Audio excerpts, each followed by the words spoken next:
The following ShishMed podcast is a production of drpodcasting.com. On this edition of the ShishMed podcast, the pandemic has changed post-pandemic media relations and news gathering. Can you say Zoom room?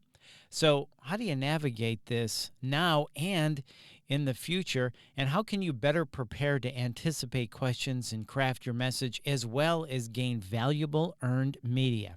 Well, we're going to find out with Russ Ray and Adam Bagney. They are co-presenting a workshop at this year's ShishMed Connections in-person annual conference held in San Antonio, September 19th through the 21st. The title of their workshop is Post-Pandemic Media Relations.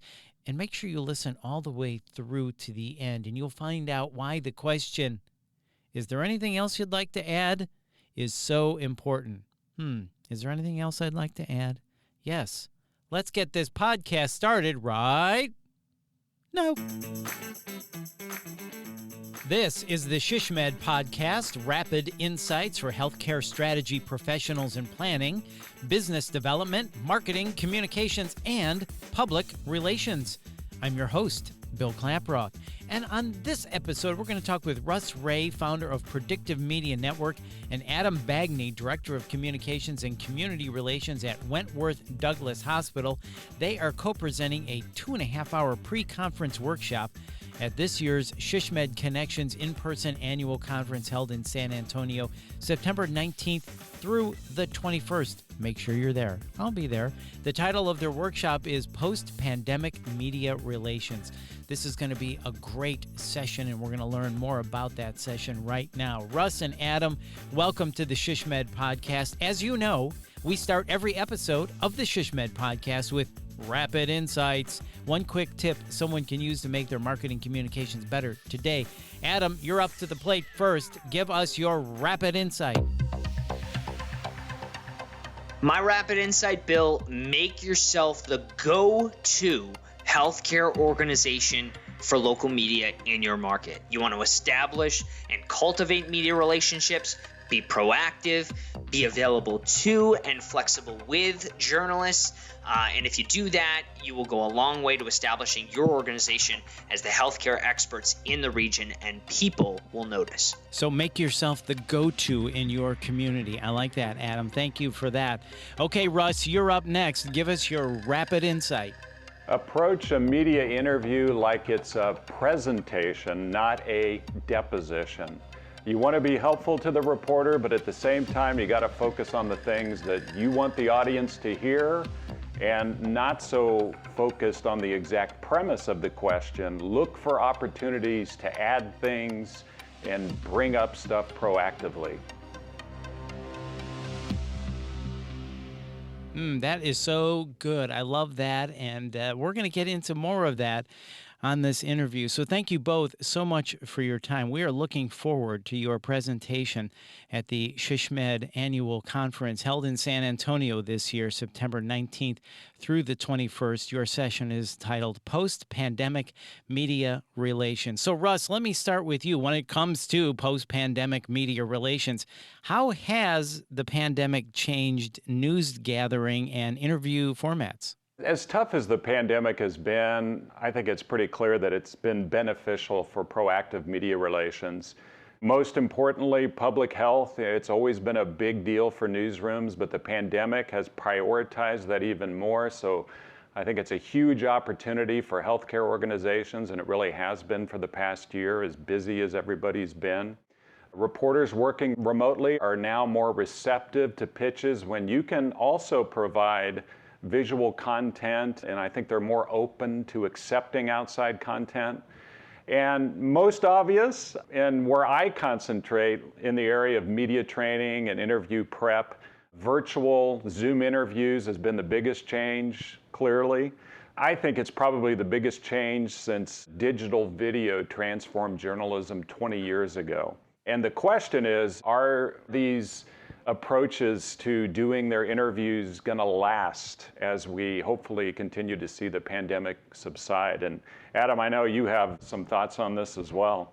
Yeah, I think the answer to your question is yes, it is going to last. The most interesting part of it is that the Zoom interview is just now socially acceptable, right? When it comes to media, and you see it not just online and on local TV, but I mean, you see these live Zoom interviews on the Today Show, on Good Morning America, etc., national TV. So traditionally, video conferencing via the internet was really frowned upon among television and video media. And frankly, it's still not the greatest quality in the world. We all know that from our meetings at our organizations. So I'm not saying it's the best option, but it's completely sufficient and acceptable. The pandemic just got us used to seeing these quote unquote lower quality videos, if you will. So the audience isn't questioning as much, well, why does this look like crap? Because they're used to it.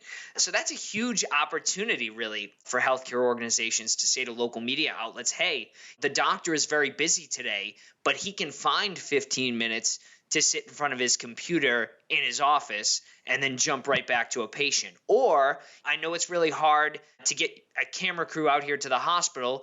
Can we just do it on Zoom? Or the news just broke from Dr. Fauci.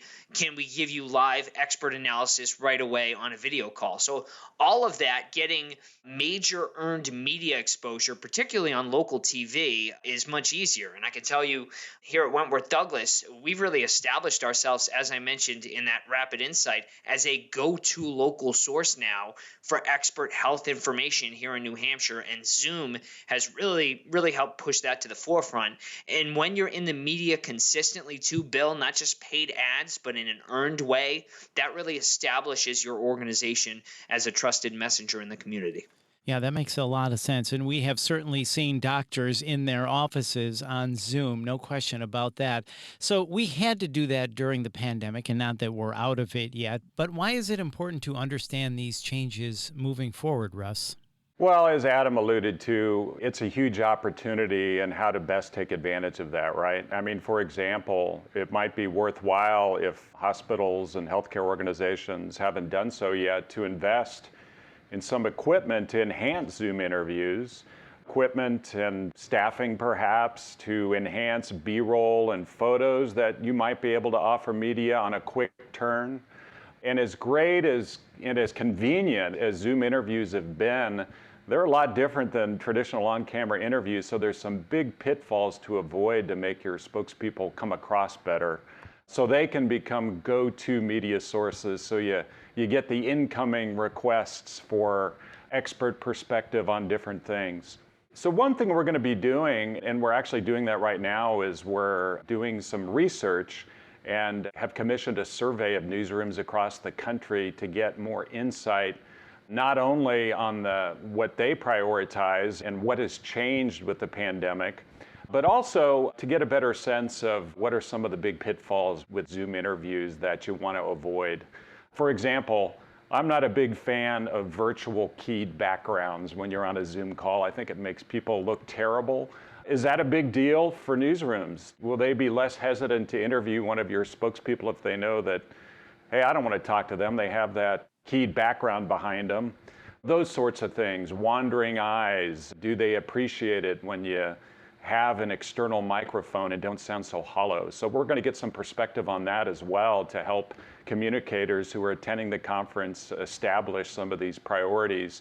And then also future, what they anticipate and how many of the interviews they'll continue to do post-pandemic, and those important things to keep in mind. Yeah, how many times have we seen bad lighting and the angle of the laptop is too low and you're looking up the person's nose? You're like, oh my God, please put it on some books, man. What are you doing? Or ceiling fans and can lights on the ceiling distracting in the background. And it's just such simple stuff that can implement those steps to have your spokespeople come across much better. That is all great information. I take it you guys will touch on this during your session, these types of tips as well? Yeah, exactly. And we're going to have the survey from the newsrooms and exactly the priorities that they're looking for from spokespeople, what they'd like to see PR professionals do more of to help the folks in attendance at the conference to implement some of these things to enhance their media relations and help their spokespeople perform better. That's really good. And since we can just jump into our offices and give Zoom type interviews, let's talk about that performance. You guys are going to present a statistically based media training model, which sounds really interesting, that's going to help spokespeople better anticipate questions and craft messages, which is really important. So, Russ, can you share how that's going to look? What are the basic steps of how this module works?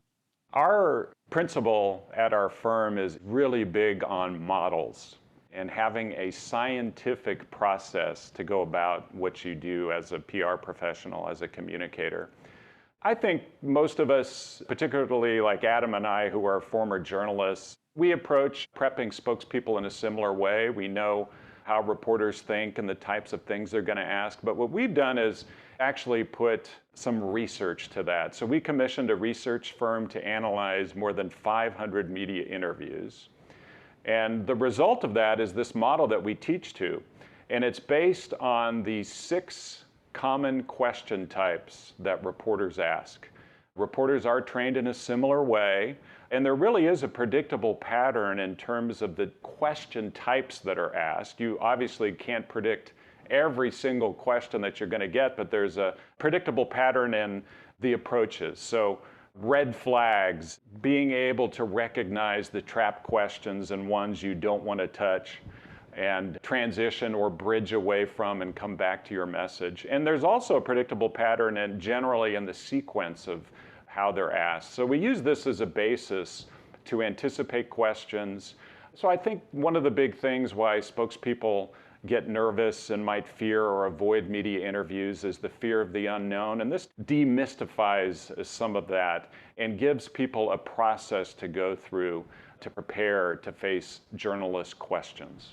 And I'd say, Bill, just to jump in there, just in terms of anticipating questions from the media, you really want to think like a curious simpleton, I would say. You want to pretend you know nothing about the subject you're about to be interviewed on and sort of consider what would the average Joe off the street want to know about this? I mean, those are the questions you're likely to get from a reporter because most journalists are reporting at a 30,000 foot level, right? Whether the media members producing audio or video or something written, they typically only have a limited amount of time and or space. So their report is typically going to be very high level. So thinking about what a novice might be interested in is going to help you prepare for the incoming questions, whether they're positive or negative.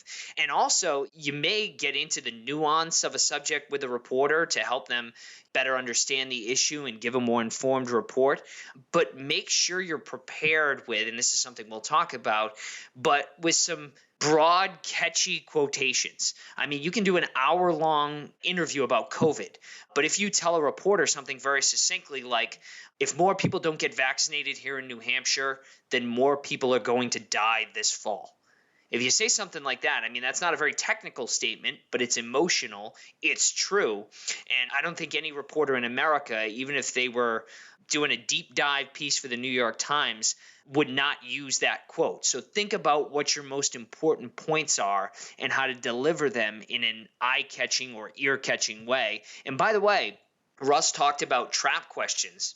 If you're anticipating negative questions, just be prepared and pivot. I mean, maybe your CEO wants to make himself available for this tough interview because he wants to combat negative press. And sometimes that is a better play than a bland statement that comes off maybe cold and evasive. So coach yourself or your senior leader to pivot on these talking points. The negative question comes, you just say, well, I'm focused on X, Y, and Z. If they persist, you say, well, I think my goal is XYZ. Again, I'm dedicating my time to whatever that is. So just make sure you have something to pivot to when that question comes.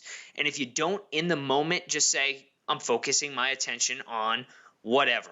So we'll talk about that. And then in terms of just crafting a message, a statement, always think broadly. How will this be perceived by rich people versus poor people, men versus women, our staff versus the public, Republicans versus Democrats? I mean, all those sorts of compares and contrasts. That way you can perhaps include that in your initial crafting of the communication, some messaging that hopefully addresses those anticipated concerns ahead of time. And again, think like a simpleton. Most people just want the information at a high level. So always try to craft your messages as high level as you can.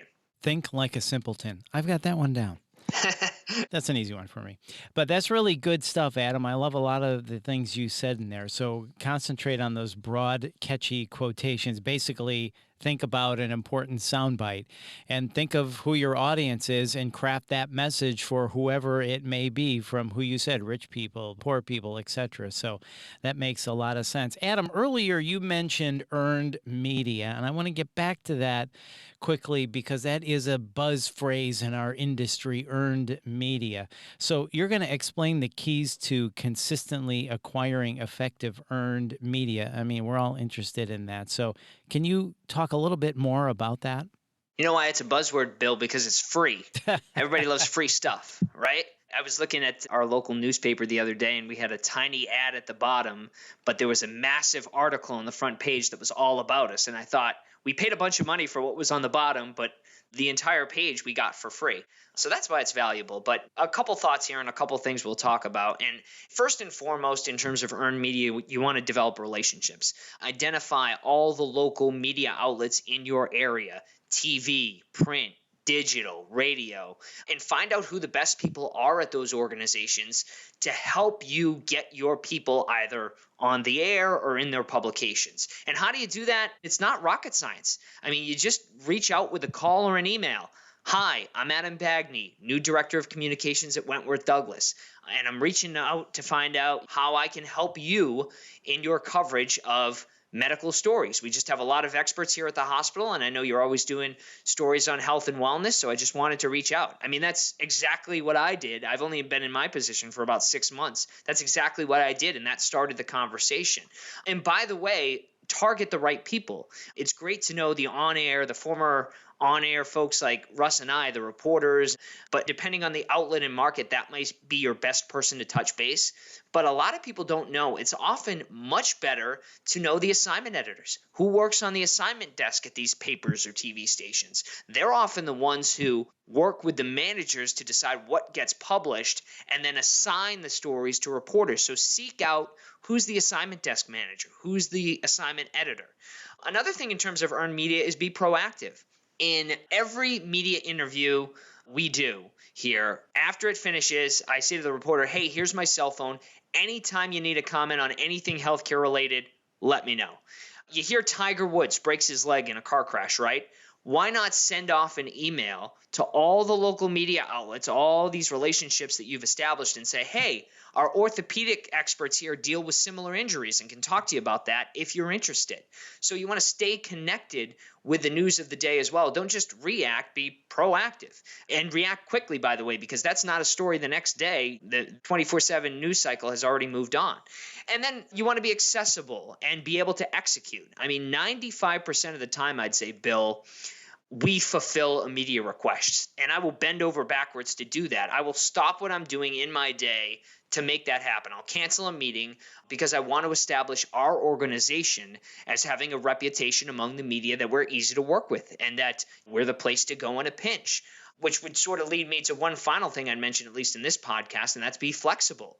We all know, unless it's an emergency, right, the healthcare business can sometimes be notoriously slow. So the complete opposite is the case with the media, right? They're going to call you and say, hey, this just happened an hour ago. My deadline's at 5. Can you help?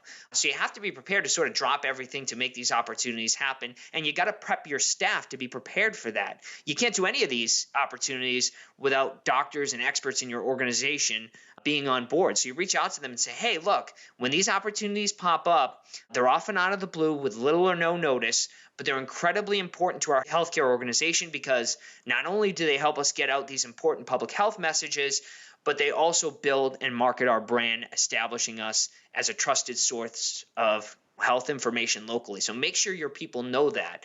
And those are just kind of a few things I think we'll probably talk about in San Antonio. Yeah, that'll be great. And looking forward to going a little bit deeper on each of those. So, one, develop relationships. Two, target the right people. Three, be proactive and be quick.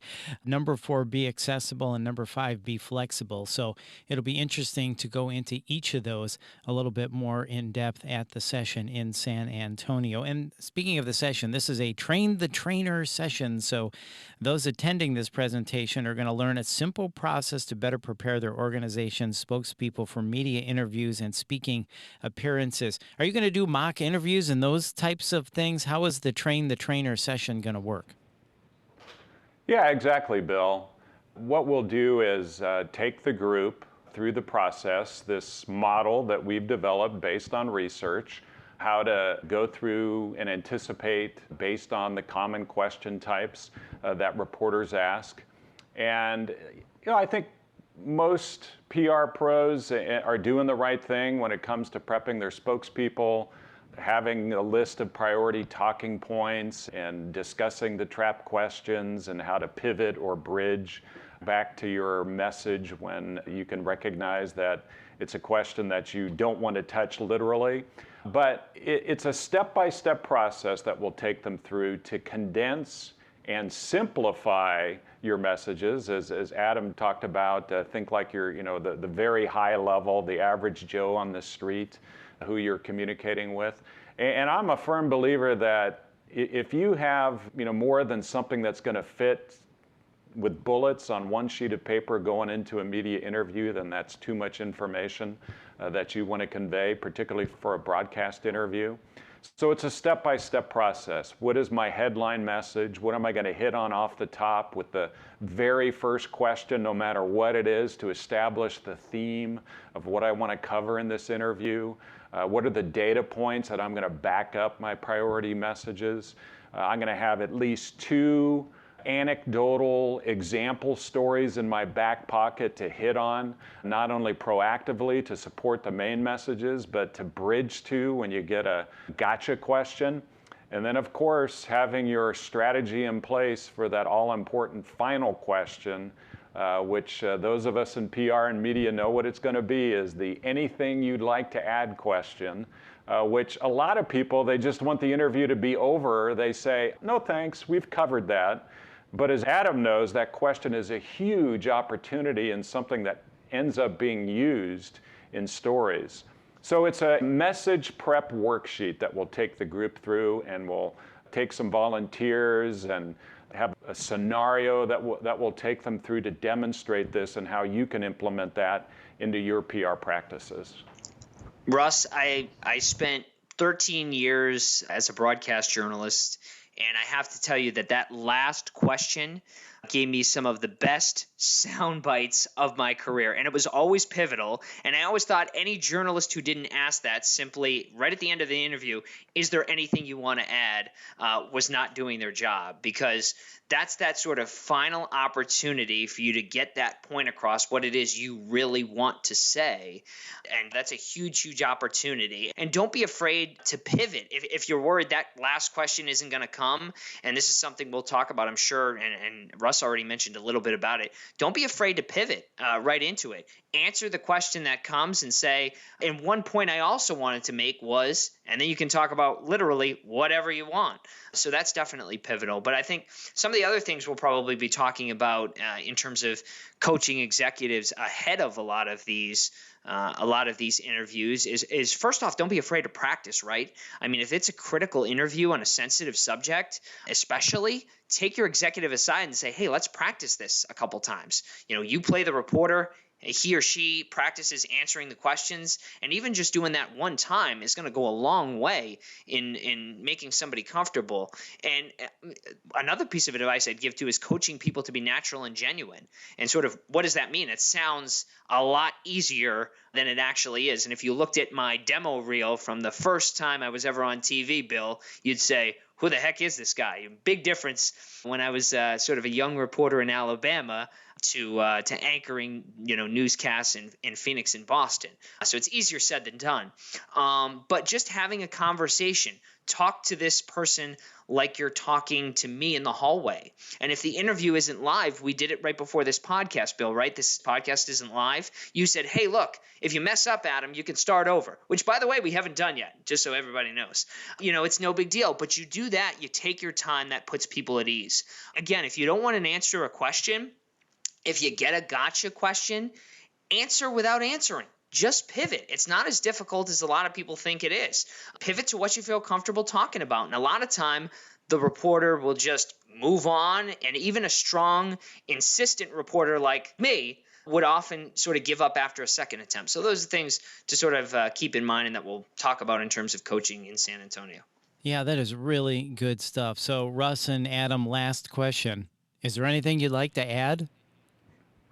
No, thanks. I think we've covered it. Okay. Yeah, that's good. I thought I'd at least get a laugh out of you on that one. Come on, guys. Hey, now. This has really been a lot of fun. So I'll ask you both the same question as we wrap up. So what is it then you're really trying to impress on people when they walk out of that room after your session? Russ, let's hear from you first. Well, I'm big on simple, easy to implement things that will enhance your media relations efforts. Not only things that I think are helpful to PR folks to increase and get better coverage, but also how to make your spokespeople more comfortable and confident so they're more willing to do interviews. And I think it is a challenge sometimes to convince a healthcare provider or an executive to drop what they're doing when you have a quick turn media opportunity. And some of the things that Adam and I are going to be covering is to do that, to demystify the process and make them more confident by getting into the mind of a reporter and how they go about it and how that should play a key role in preparing your messages.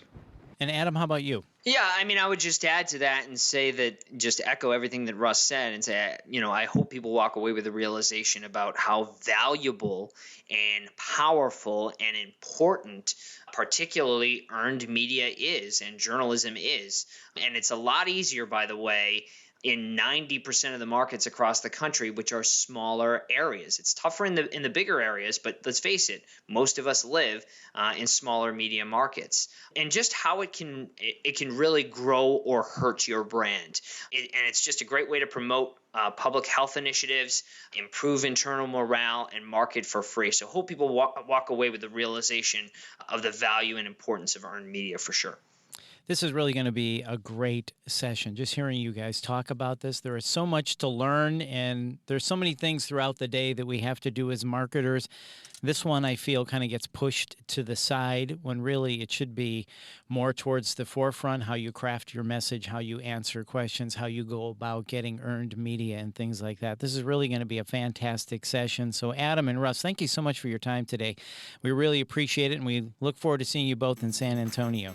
Bill, thanks. Appreciate it, Bill. Thank you. And once again, that's Russ Ray and Adam Bagney. And registration is open for this year's SHSMD Connections in-person annual conference. It's coming up in San Antonio, September 19th through the 21st. Just go to shsmed.org/education/annual conference to get yourself all registered and signed up. And if you found this podcast helpful, and quite frankly, how could you not? Please, come on now. Please, please. Share it on all of your social channels, and please hit the subscribe or follow button to get every episode. This has been a production of Dr. Podcasting. I'm Bill Klaproth. See ya.